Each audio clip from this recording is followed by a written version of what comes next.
Penyidik Polrestabes Bandung memeriksa putri komedian Sule dan almarhumah Lina Jubaida Putri Delina selama 5 jam pada Kamis 9 Januari 2020. Putri diketahui datang memenuhi panggilan penyidik sekitar pukul 18.30 waktu Indonesia Barat.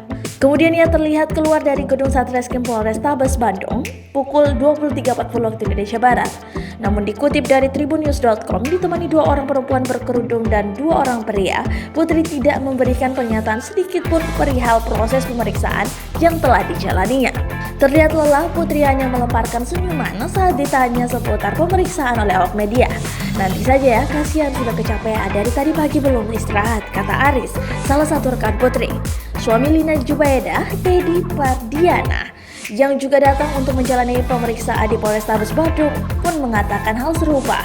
Mohon maaf ya, kasihan juga putrinya kecapean, kata Teddy.